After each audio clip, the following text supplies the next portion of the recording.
this fantasy of the ideal work environment, I didn't know all this time that my version of that fantasy actually in reality is someone else's fantasy. Immediately I'm in lawyer mode of trying to go, no, you don't understand. Like, I should be able to perform in that scenario. But she broke it down. She said, as an ADHD person, you need to focus on what works for you. And I keep hearing you talking about what would work for a different kind of person. And you're not that person. You need stimulus. You need novelty. You need challenge. Mm-hmm. And that environment had zero of that. To live in a world where I'm telling myself all I need to do to be creative towards my big projects is to lock myself away and set a set of circumstances that are not ideal for my ADHD brain at all. I need to start rewriting that story now. Mm-hmm. Because one, I'm causing myself a lot of torment for not being able to forgive myself for failing. And two, we still have the big problem of trying to solve of how do you show up for your life now?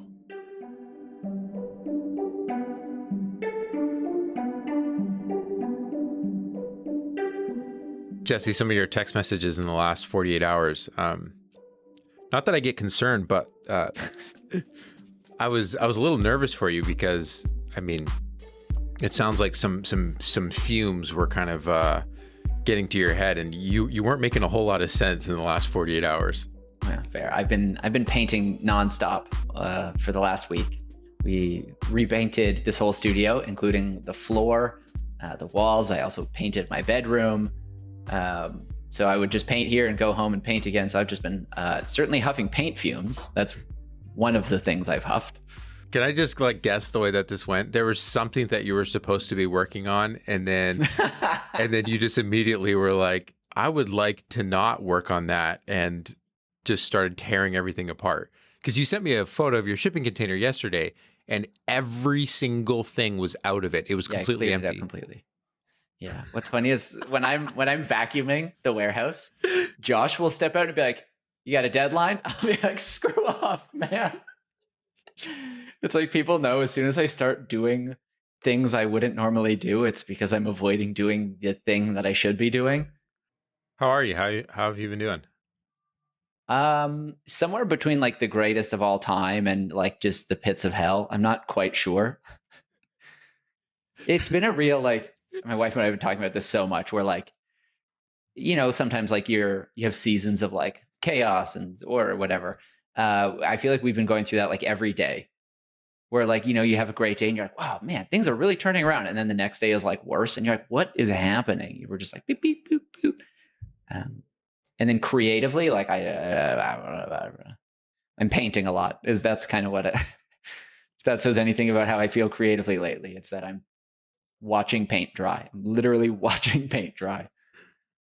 That is one text message from you that's been consistent is the text of, I still don't know how to make videos. Yeah. I've sent you a lot of these texts. And I think your most recent response was go to hell or something. No, get ready. Come on. Dude, don't make me scroll through our messages to find this. What's annoying is I think the advice I would give to someone else if they said this to me would be something along the lines of, no one does, right? You just start doing it and then eventually you end up with something. It's really annoying knowing the advice you'd give someone else and just being completely just ignorant to it yourself. Isn't there that old trope about how I don't know, therapists have the worst relationships or something like that? Just knowing good advice doesn't necessarily give you the ability to practice said advice.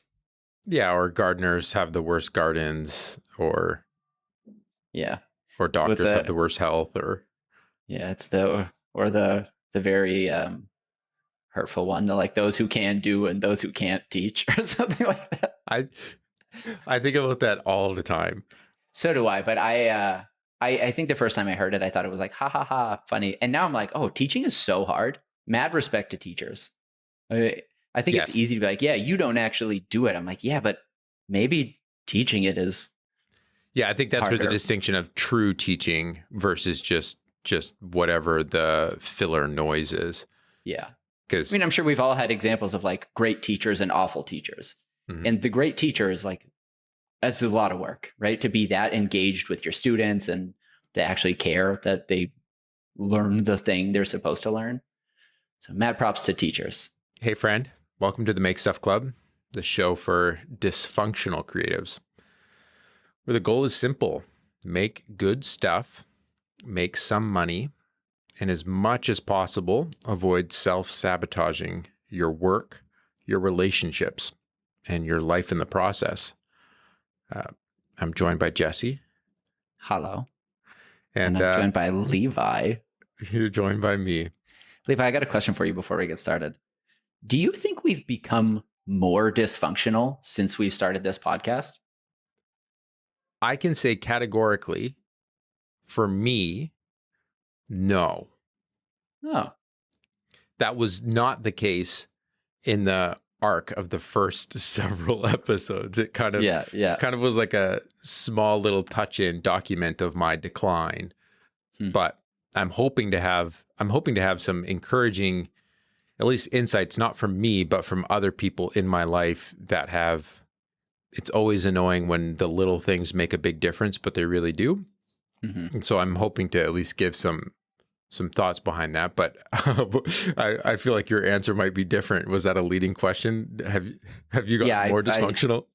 Yeah. I mean, I feel more dysfunctional lately. But then when I really think about, my life in a broader context, I'm like, oh, there's actually all sorts of functional parts of my life that didn't exist when we started this. So it's easy to just be like, because creatively I feel extra dysfunctional right now, that I ignore all the other like practical things that I've been able to nail down. But yeah, I feel more dysfunctional. How have you been lately? Yeah, I'm in a phase where instead of going up and down rapidly, I'm in a sustained period of, I think I've coined it just like struggle normal. Okay. Like, yeah. It's not struggle plus, it's not extra difficult.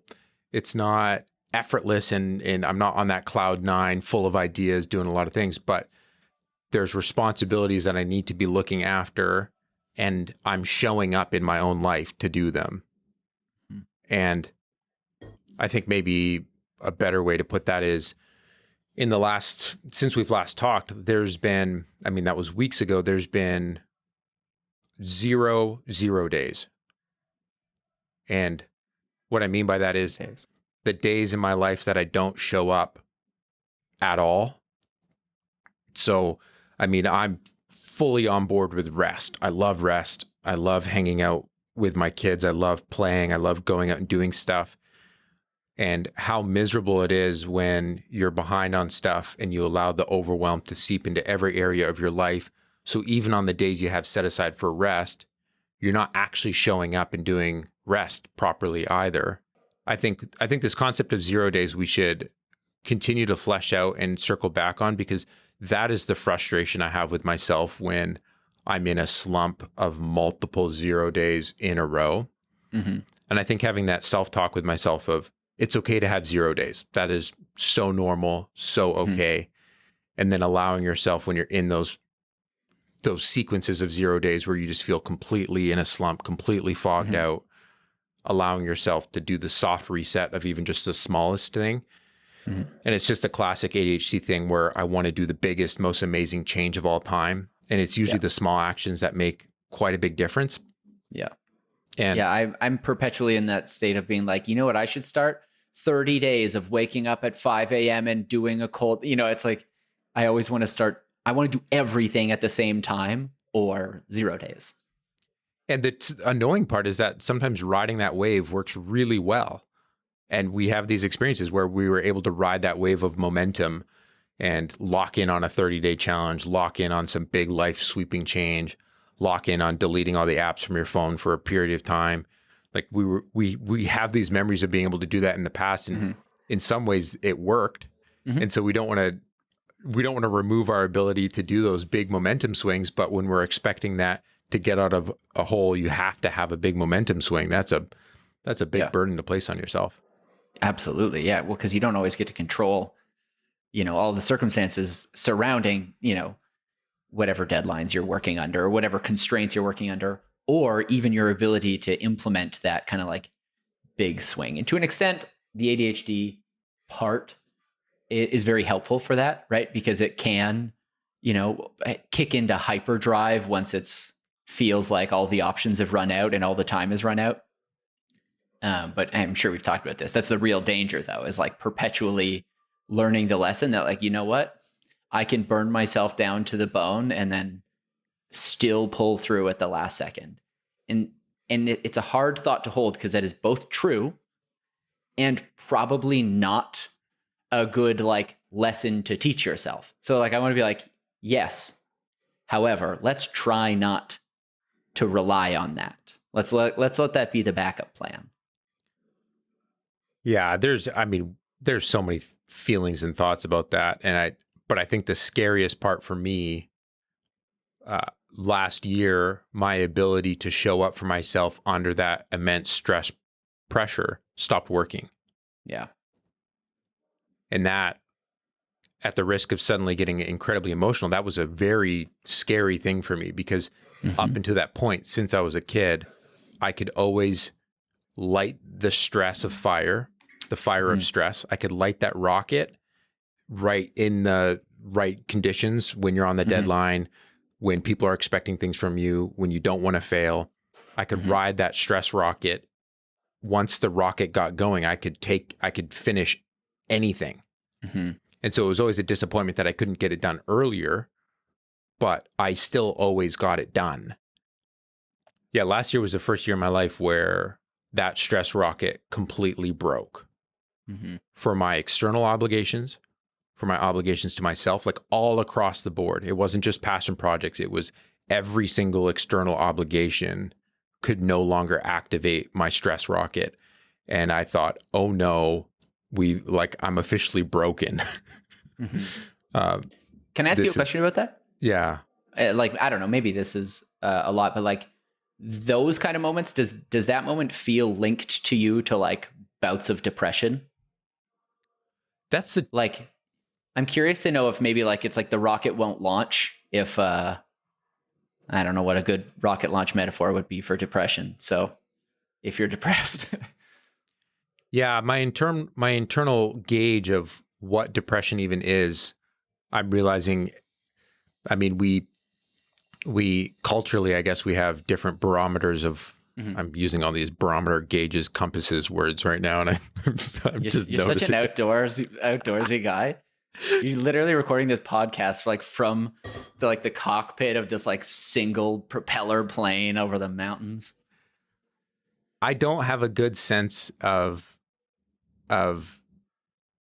well, I think last year was a big wake-up call because that was a version of depression I hadn't experienced before. Sure. I think for me prior, it would be periods of weeks where, hey, energy's down, my self-talk is awful, and when I get up in the morning, I don't want to get out of bed and I want to stay in bed. In the last couple of years, these are the first windows of time where there would legitimately be weeks on end where I actually would be in my bed. Yeah. Unable to do a day. And that was the first time I'd experienced something like that. And that was very alarming and different for me. So yes, I do think that the inability to use the stress rocket at all, I think is definitely correlated with just overall, how am I doing as a human, but as far as like chemically what's going on with depression, clearly that's linked to so many factors. So many things. And I think what was so discouraging last year is that I took it very seriously to do certain behaviors I believed my whole life would bring certain outcomes. So especially at the start of last year, I was very, very disciplined with routine and daily activity, like all these things that I believed, hey, going outside every day, like that's the magic way to make your depression go away. Yeah, I told you about that last episode. You got to walk every day. You got to walk every day. It's magic. And I was doing a lot of these behaviors and I was actually doing a good job of following them, but I was doing steadily worse and worse and worse and worse. And so then I just started removing my responsibilities. I'm like, okay, well, I can't do that right now. So I just started removing responsibilities, and I'd removed almost everything except for waking up and having conversations with my wife from my responsibility list. And even that I was almost unable to do. Yeah. And that's where alarm bells are just flying. I'm like, this is not okay. And that was last year. And so to be in a place this year where for 2 months in a row, I haven't linked together multiple 0 days in a row, even once. Well, my inner conversation immediately is, well, you've got something coming for you, Levi. You're going to have a big slump coming up because it can't be this good forever. Dude, I hate that feeling. Just all the time. It's like, oh, things are good. I guess the other shoe is about to drop. Right? I guess the other shoe's about to drop. Yeah, that feeling that if things are going all right for too long, oh, just brace yourself because trouble's coming. And I feel that right now for sure. And this is why I'm hesitant to embrace the feeling of I figured it out. I figured it out this time. We've had 2 great months. You know how to do this now. I'm trying to enjoy that we're just doing the struggle normal, that because I haven't been doing superhuman output, because I can remember times like that in the past where energy levels are very high and we're going very hard and I'm outputting at a level that is above what is probably sustainable. My output in the past, my output is in like how much I've been attempting to do in each week hasn't been outrageous. It's been reasonable, yet it's felt manageable, and I keep showing up for it. And well, I guess the immediate question is how does that happen when last year and even the years before it went so bad? One thing that I've been experiencing lately, and this has been guided by my therapist, and I'm just cautious bringing up therapy because there's so much feelings that go along with when I've heard other people talk about therapy. And so I don't want to like accidentally, I find myself becoming one of those people who wants to talk so positively about it, but then also not wanting to talk so positively about it that it like makes other people go, yeah, I'm not into that right now. It's like, does that make sense? I get what you're saying. Like, you're not trying to sell therapy. You're not trying to like turn someone's brain on to go like, oh, this is the step I need to take right now or whatever. Because who knows, but whatever. Be excited. It's almost obnoxious how helpful it's been for me in the past 6 months. Like, it's kind of ridiculous. And it's been so helpful, in fact, that I am just wondering, why wasn't I doing this for the last decade? That's kind of how I feel.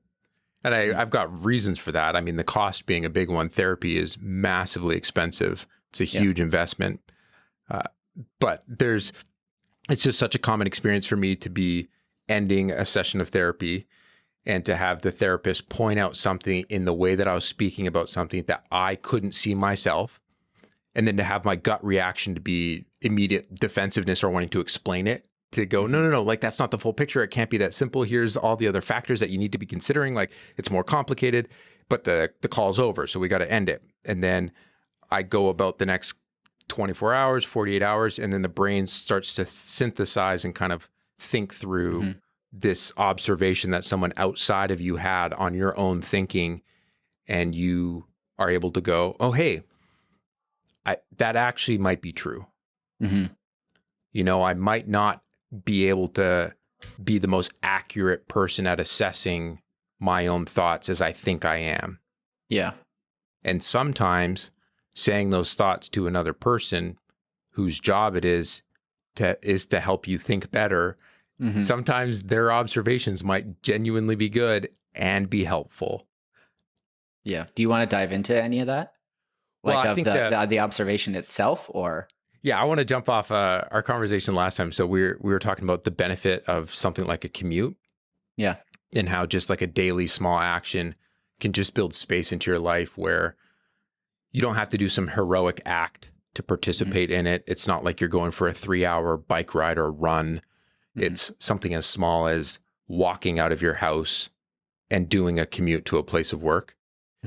It's the shift from deficit headspace to abundance headspace that therapy has been incredibly helpful for, because I wouldn't I wouldn't say that I wouldn't have believed that my conversation with myself about my deficits was overwhelming or even too much. Like, I thought I was being pretty realistic about my downsides and wanting to improve at them. I think that's a big theme in my life. The areas where I struggle, I want to improve. That is a big focus for me. So when I approach therapy, I'm going to therapy going, here's some areas in my life I'm struggling. I would like to improve at them. Thank you very much. Yeah. Here's how I'm struggling in relationships. Here's how I'm struggling showing up to get my work done. Here's how I'm struggling with my energy levels. And when I'm explaining what those look like, almost immediately in my first sessions with this new therapist I have, she pointed out, yeah, you're focusing a lot on the areas that are not you. Right. Like everything you're bringing up is someone else's thing, or like someone else's ingredients, or yeah, you're trying to be the person that you're not. And you're constantly attempting to do things in a way that you're not built for. Yeah. And again, this is one of those scenarios where I'm immediately like, no, you don't understand. But then I sat on that one for a little bit. And in one of our sessions, we were talking about a phase of my life that I really struggle with, where there's a project I've been trying to make progress on, kind of a personal goal that I'm quite excited about. And I've been trying to make progress on it for about 7 years.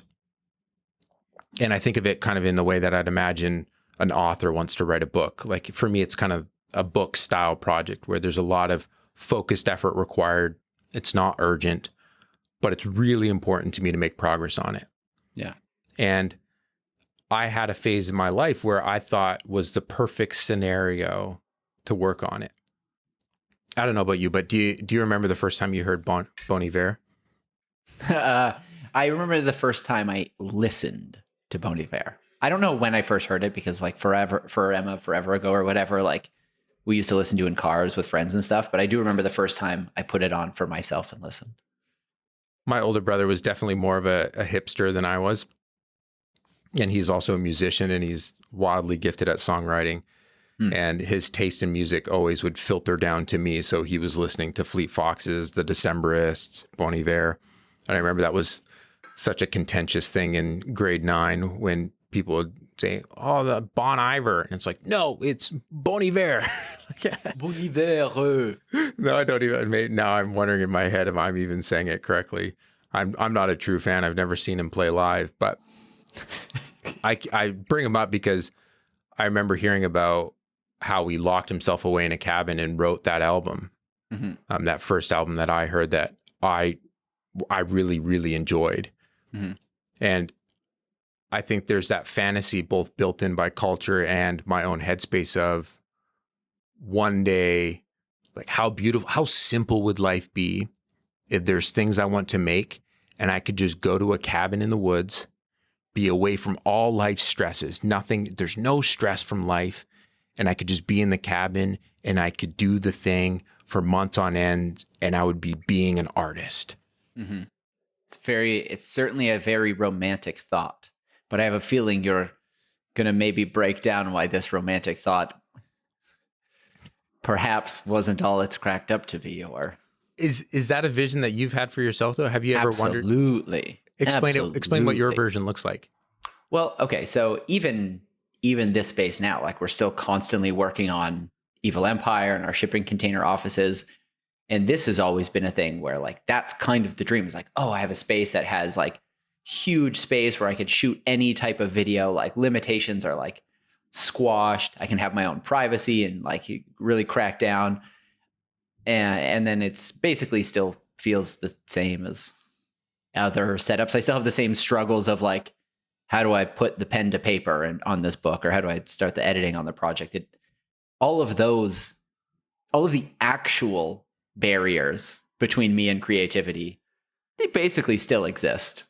And I find often when I'm in a scenario where like there's a lot of people around, it's like hectic, I'm like, you know what, if it were just quiet, right? And then when there's times when it's quiet, I'm like, you know what, if there was just some other people around, So I kind of do that regardless of where I am. Is I figure out why it's not actually, that idealized, romanticized version of what I thought would be helpful, and I use that as the excuse or whatever. I don't know. Is that kind of where you're going at all? Yeah, that's beautiful. The when it's quiet, hey, it'd be nice to have some other people around, and when it's too noisy, hey, it'd be nice to have some solitude right now. Yeah, I'd actually get work done if there was no one here, or I'd actually get work done if there was someone keeping me accountable, or right, it kind of two sides of the same coin. Yeah, it's just this fantasy of the ideal work environment. I didn't know all this time that my version of that fantasy actually in reality is someone else's fantasy. Hmm. And I think what I'm getting confused when I envision this perfect idyllic cabin in the woods, I think that would be a really great place for me to rest for a time. Mm-hmm. I think that'd be a really great place for me to maybe reflect and journal for a time. But if I'm believing that there's a secret recipe of a cabin with no responsibilities where I'd be able to create effortlessly, I'm about to be very humbled, and I was. So I ran into basically that perfect scenario, and there's not many there's not a whole lot of things I categorize in my life as the big failures.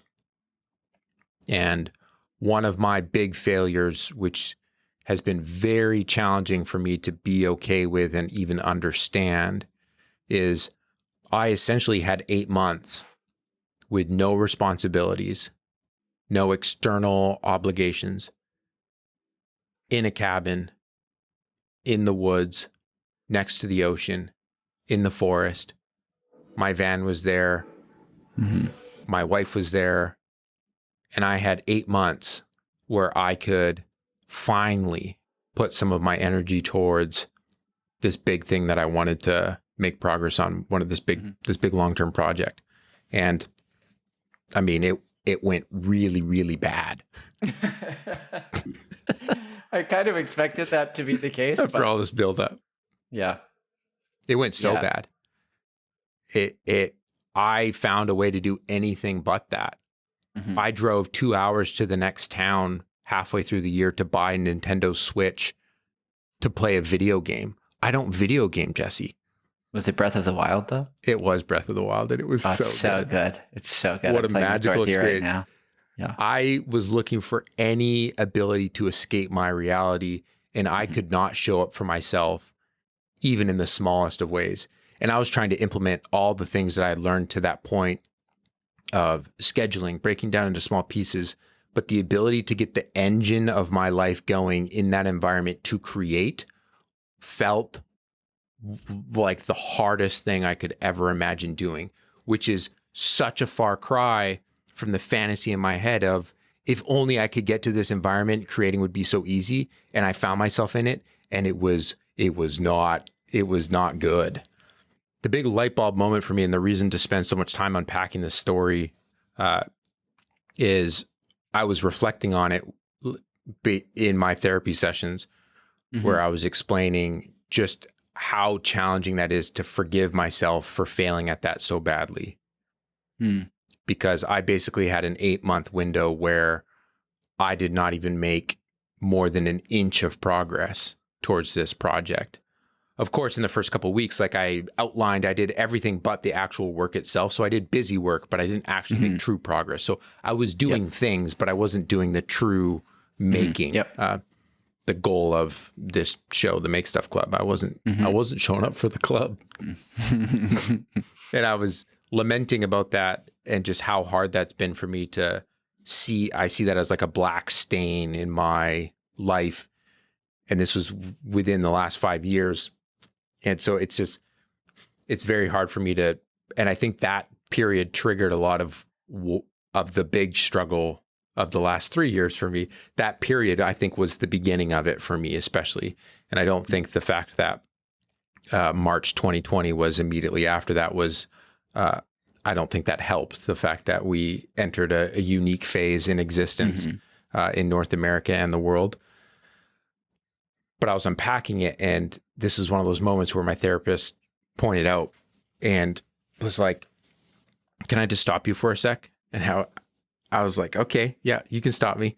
And she said, I literally can't think of a worse scenario for you to be productive. And you're like, wait, you mean my dream? You mean my dream? Dude, when I tell you that I thought those were fighting words, I was ready to go to war. Immediately, I'm in lawyer mode of trying to go, no, you don't understand. Like, I should be able to perform in that scenario. But she broke it down. She said, as an ADHD person, you need to focus on what works for you. And I keep hearing you talking about what would work for a different kind of person. And you're not that person. Mm-hmm. And you need to let that go because you're spending so much of your life trying to be a person that you're not. And again, like, then I have another wave of defensiveness. I'm like, no, there's a better version of me out there that looks like this other person I'm explaining. And she stopped me and she said, no. What you need in your environment, if you want to be creatively activated, if you want to be working, is you need stimulus. You need novelty. You need challenge. Mm-hmm. And that environment had zero of that. Zero stimulus. Mm-hmm. A cabin in the woods, there's no stimulus. It's peace. It's peace. It's the opposite. Yeah. And that's a really nice place to go to relax, to reflect. But again, for windows of time. And if I think back to all the times I've been in a cabin before, usually by about day 5 or 6, I start to get a little restless. Mm-hmm. And that should be a sign that, hey, this is a good place for one type of thing, but maybe not creating. And then novelty. Well, guess what? When your life routine is figured out for you and nothing is changing day to day, I literally was locking myself into such a rigid structure where nothing was new each day. Mm-hmm. Every single day, like, I could imagine exactly what a day 3 weeks from now would have been like, and I would have been right. There was zero novelty. There was novelty in the first couple of weeks because, here we are in the woods in the cabin, but there's no revolving novelty in the true sense where things are changing. Yeah, once it settles in, you're there. And then there's that challenge piece, which this is not challenging for you in the right ways. You should, like, if the big challenge is to get the engine of your creativity going at the beginning of the day with zero help from outside factors and zero ability to use what you're actually good at, that is going to be the wrong kind of challenge. Damn, bro. What's funny is, I guess in the end, the answer was you do need to be in New York City. I do need to be in New York City. Well, and so we ended up wrapping up that call, and I still felt pretty defensive about, no, I do believe that this cabin in the woods would be perfect. And I think for certain things in my life, it would be great. Like, I think I would love to raise my kids on a homestead out on the remote coast in the woods. I think I would like that lifestyle. But to live in a world where I'm telling myself all I need to do to be creative towards my big projects is to lock myself away and set a set of circumstances that are not ideal for my ADHD brain at all. I need to start rewriting that story now. Mm-hmm. Because one, I'm causing myself a lot of torment for not being able to forgive myself for failing. And two, we still have the big problem of trying to solve of how do you show up for your life now? And that's what triggered this big change in me this winter, where I realized I have not been optimizing my life for what I know already works. So when I'm visiting Jesse in Hamilton and I'm feeling engaged and alive, I can either come away from that experience and observe all the things that Jesse has that I don't, and use that for a reason why I can't even replicate any of it, or I can observe what's actually working here and emulate some of it and at least get the ball going. Mm-hmm. And once those dominoes fell, I realized rather immediately, me editing from the literal bedroom where I sleep is the worst decision I've been making for the last 2 years. Hmm. And Yeah, we it's can like, talk. sure, financially it's helpful or whatever, but then after time, you kind of start actually tallying the other costs, like the law of unintended consequences or whatever it is. It's like, great, I saved however many hundreds of dollars a month by doing this or by not going to therapy, but like, here's all the ways in which it ended up costing me way more. Like my sanity, my productivity, I don't know. I mean, I'm speaking for you here, but Those are all accurate. Yes.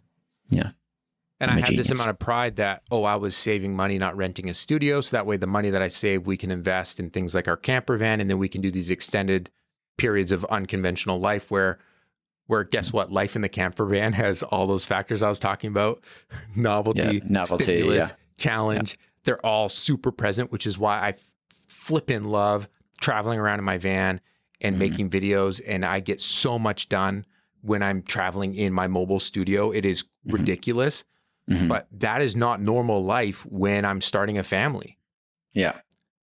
And it also like that kind of like novelty again is I feel like that probably works really well for you in seasons, yes, right? Like where I'm out now. This is a week. This is 2 weeks. However long it is, right? Like you're able to make it a special, unique thing where you're moving around. But also, young family. It's like you have to lean into the actual organization, the lack of that kind of chaos and novelty.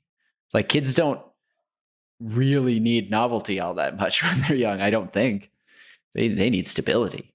They need like comfort and care and predictability. Yeah, I was so frustrated when I would talk to other people in the past months and years when I would eventually open up about how I've been struggling. Like the fast and first response would be, no, it's okay because you've had kids and a lot's changed. And that was so frustrating to me because I didn't know how to put to words that was literally the best part about my life that was the only good thing. Yeah. And I can't explain how good it's been for my brain to suddenly have so many more things to care deeply about than just my wife and making progress on projects. My kids aren't a project. They are everything. like the ability to add this depth to life for me has been so helpful. And so all the areas that, like, the reason why I was struggling still felt like, it's like, yes, I'm willing to accept that I can't work as much with kids, of course. But how come when I'm trying to work, when I have the time set aside, I still can't? And well, can't is probably the wrong word to use there. But sure. Like, I'd have these little glimpses where I was able to get the gears going last year, where either going to a coffee shop for a couple hours or on travel windows when I'm traveling for work for either a couple days, the airport times before and after. And it just seems so silly that in all those experiences, I wasn't pulling out the right lessons of what could be more applicable on a day-to-day life. This cycle I have myself trapped in, where I'm editing from the room that I sleep in. I feel bad that I'm behind on all these projects that require long-term editing and focus. And I'll have multiple days in a row where I really struggled to get into my work. And then only by the end of the day do I barely get into it. And then I feel so bad. So then I feel like I need to work late into the evening. And then the next day starts and I struggle to get into it again. And then multiple days like that are linked together in a row. And then we get to a weekend and I had 8 days in a row of not good work. And then so I should be resting with my family, but I'm feeling bad. And then this cycle build up across months and months and months and months of that. Like, that rhythm I had myself in, I was doing almost zero behaviors that are super beneficial for the ADHD brain were present, except in the extremes. So suddenly I'd go, well, it's because I'm not getting enough activity. So then I'd go bike ride for 3 hours, but then that would leave me exhausted for the rest of the day. And then I'm like, well, I did the physical activity thing. Why can't I be productive now? And still, I'm just doing a very poor version of my work life. And that's all to say, I realized pretty quickly I had to honestly look back on the times in my life where I have been able to show up and just do the struggle normal of editing and doing the creative work that I need to do for making progress on things, what elements were present, and things like leaving where I sleep and going somewhere else. So helpful. So basic. It's so basic. I found out a good way to get work done is to go to work. But yeah, to literally go. My editing desk is literally in the same room of, it's a big wide room of where our bedroom is, where we sleep. It's literally a couple footsteps away. The first thing I would think when I wake up is I have to go sit down on that desk and show up today big time. And so it's all just like internal motivation that has to build that. And the wall just always felt insurmountable. There's so many days where I couldn't even open the editing software and I just felt awful. Like I hated myself for it. And so things like, yeah, maybe like leaving the house and walking somewhere. Yeah, you don't necessarily have to go for a 3-hour mountain bike. No, it doesn't have to get be some of that. Yeah, it doesn't have to be the extreme version. The added novelty of, okay, on the commute, then there's all this extra stimulus that's happening that is engaging, and then the gears of creativity are starting to flow forward where you're like, well, I'm about to arrive at the place of work. And when I get there, what am I going to do when I get there? Well, I'm going to do work. And then there's stimulus. And then the novelty of, well, hey, where do I want to go get a coffee today? Where do I want to get a little treat somewhere? There's novelty in the day, and there's all these ingredients that end up just, you used a lot of the stick, but you need the carrot. The carrot and the stick. When I say all that, is there a threat? Like, is that making sense? Like, how would you summarize all the crap that I just? We've got little Levi Allen, and he's got a dream of a cabin in the woods where he just gets his Bon Iver films done, right? Just peak work, peak passion projects getting done out there off grid. However, little Levi realizes that he's made this dream probably for someone who doesn't have ADHD. And through conversation with little Levi's therapist, little Levi realizes that, you know what, it's maybe okay to let go of that dream if I recognize that that's not going to work for me. And it's hard to say that because we don't want to talk in these absolutes. You don't want to be like, well, maybe it could, right? But just acknowledging like, well, let's be realistic about this. Let's be pragmatic. What do I actually require in order to get things done? And it's probably a lot of little answers like go for a walk, don't edit in bed or whatever, right? Rather than I've built up this like ideal version of myself. And so now I know I just have to work towards that. And then I get there. And like, not knocking having these idealized, this version of little Levi that's out there. But sometimes we've got to recognize like, hey, that's not a real person. And that might not be even a possible person for me. So then the real question is like, yeah, what is the version of me, let's say, that is that? What is the goal or the dream or whatever that's actually attainable? Do you have a better picture of what your non-Bon Iver cabin in the woods might look like? Is it this? Well, I like that idea of embracing different, like, I like change. I love change. So I like the idea of living a life where 3 months now could look different than 3 months later. And I think I'm still going to try to approach life that way. But what I need to acknowledge is that for me, I've always thought of kind of like the neutral reset, normal work mode, like the baseline mode, the struggle normal mode, where you're doing things that aren't necessarily the most life-giving, but you do them because you got to do them. For example, finishing editing a documentary for 2 months. That's not the most enjoyable thing. It's a worthwhile thing to have finished, but it's one of those things where you just got to chip away at it one step at a time, and you can't binge that. You can't get to the end of a deadline and suddenly wrap up 2 months of editing in 2 days. Like, that's not how this works. Mhm. And I think what's been missing in my life as an adult is that ability to show up for that normal baseline mode that's a little more boring, that's not as exciting. Yeah. And I think when I'm in those modes, I haven't been intentional enough about implementing the things that would really help me, even if they're small. Mm. Ooh, so it seems a little bit like what you're saying is like, rather than putting in effort towards like fictional, imaginary like goal, Levi, to work towards, it seems to me like you're like, maybe I should whatever, focus my attention on whatever struggle normal is. Like, let's find a realistic baseline to work at, and then allow for those seasons of like maybe manic productivity, Yeah.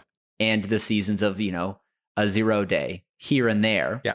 But I also like that you recognize that like it's both okay to have 0 days, like to acknowledge I can do nothing, I actually need to rest, and acknowledge if I do that too much, that might be a symptom of something bigger or worse, or at the very least, doing this might be detrimental to my actual goals of a sustainable struggle normal. Does that sound right? Like, take the attention away from perfection, this like dream world where you might work, and just be like, how do I make the everyday a little more functional? Yeah, that's 100% it. Thanks. Why don't, instead of we put out this podcast, why don't you just take my summary and just put that out? Because I definitely 100%, that's perfect. Yeah, that's the podcast. Just you giving the summary and me waxing poetic. This is just another long episode of therapy for me. I do like the idea of unpacking. You're talking about the struggle of making videos, and I like the idea of unpacking that quite a bit. I'm excited more as I look forward to the next decade of releasing more of that conversation with myself that's aspiring to be a different brain than I have, while still leaving room for, okay, what ingredients do I need to put into place to do the hard things that I don't necessarily want to do, but I kind of have to anyways. And if I can make those more clear to myself and embrace them more, that I think is going to allow me to just, I think that's going to make a really big difference. I think that's great. I think I'm going to wet myself if I don't stand up and go to the toilet right now. Let's do this again sometime. Yeah, next week, or yeah, let's do this next week. Love you, bro. Love you. Bye. Bye. Thank you for joining us for this episode of the Make Stuff Club. We've got a video version of the podcast on YouTube.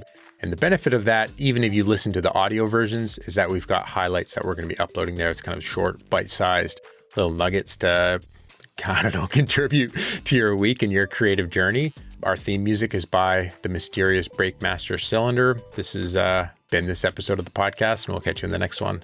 Peace.